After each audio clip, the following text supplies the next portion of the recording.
everyone. Right now we're doing the iNews Report and we're with Akani Evans talking about the Black Lives Movement protest that happened yesterday. Hi Akani, how you doing? I'm doing wonderful. How are you? Pretty good. So it's wonderful to talk to you because I was very much inspired about what happened yesterday. What inspired you to do that protest? Well, basically, based upon the events that were going on, I just felt obligated to do something about it. It's more than just, looking at it and creating a hashtag. It's about being a part of the solution and making other people aware. So I originally said I was going to do it Sunday, and it happened, today is Thursday, so Wednesday. It happened Wednesday. And I said, you know what, I'm going to go ahead and do it. And then I got a lot nervous. I'm not going to lie, I was very scared. I didn't know if people was going to come. I didn't know if I was prepared, if I could say something that was going to be moving. But, I just prayed. I prayed to God, and I said, God, I want to be a part of the solution. And somehow I just got the confidence that morning. I said, you know what, I'm going to do it. And I don't care if 2 people show up, I'm going to change them two people's lives. And next thing I know, I wrote a little sign, and the sign said, how could I go to class if I'm dead? And I just got in front of the sill, and I just laid down, and I was like, if 2 people show up, 1 person, 100, I'm going to change every person's life that does.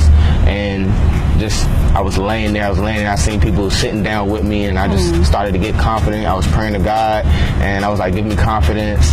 And from that, it was just a whole situation that began to grow, and it felt bigger than myself. And I was like, okay, it's time to really change lives. And I began to speak. And as I seen the faces of the people, they were smiling and they was really intent into what I was saying. I just felt so inspired at the moment. And I just wanted to inspire everybody there, and not just protest and rally and bring unification, but also bring solutions on how we can be a part of not the problem, but the solution, That is brilliant of you. You were able to bring the people together, along with bring up their confidence as well as yours. Right. It was like working hand in hand. That is amazing. So how was it? I know you said, you were excited to see your peers come out and support you, but when they really came out and at the end, close to the end, because we do have footage of you talking and really letting those words come out and you expressing yourself, how important was it to see your peers there supporting you? It was very important. I mean, it's just the fact to see, because this is the Black Lives Matter movement. It is for all lives. It's about civil injustice. It's about police brutality, but it's more on the topic of Black lives at the moment, because I feel as though once we solve this problem, then the other problems that we have in this country can trickle down, because this is a problem we've been dealing with for hundreds and hundreds of years. So once we get this problem solved, then I believe all the other problems will just be a wash. It will be easy, in my opinion anyway. And from that, it was just important to see the students there, because if we can all become if we all can come a unit and become unified, then we all can be in a unification to solve the problem.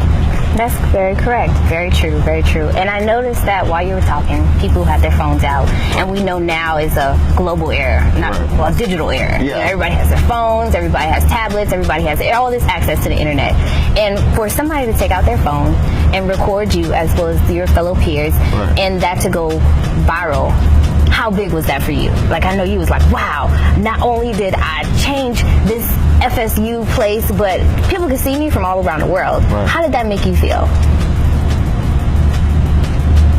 Sensational. Sensational. It was really unexplainable, because not only did I get a chance to touch the lives of the students that's here, but just the people in the community, knowing that, okay, it's young people out here really being a part of the solution. It's young people out here that's really brave enough to stand up, that you being a part of the solution, it doesn't matter your age, your color, who you are. And I think the best part of it wasn't just Black people there, it was people of all different nationalities. And I was saying in my speech that the Black Lives Matter movement isn't about ostracizing anybody, but it's about unifying everybody and letting them know the problem, and that we can solve this together, and that America is about the land of the free and the home of the brave. So I feel like I was just really a part of the land of the free and the home of the brave, and I stepped up being brave, and through that we were liberated to be free. Yes, use those rights. You know what you can do. Use those rights because it is fair to use. It's yours to use. Use them. And I also want to ask you on a personal note, you being a black young man, Right. how does that make you feel knowing that everything is going on? You know, do you feel scared? Are you more defensive? Are you more prepared, aware? How does that make you feel driving out there on, the highway or anywhere that you're going, knowing that that could be you? It makes me feel uneasy, but at the same time, I think an advantage for me is that I know my rights. I know my rights, but at the same time, I'm respectful.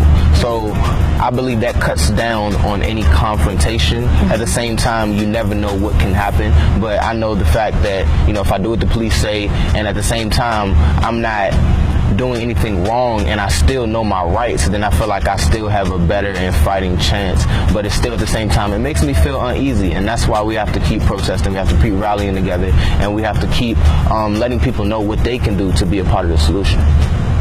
Okay. So, ladies and gentlemen, we're going to take a walk and show you exactly where everything took place. Stay tuned. So, ladies and gentlemen, it was right here where the protest took place.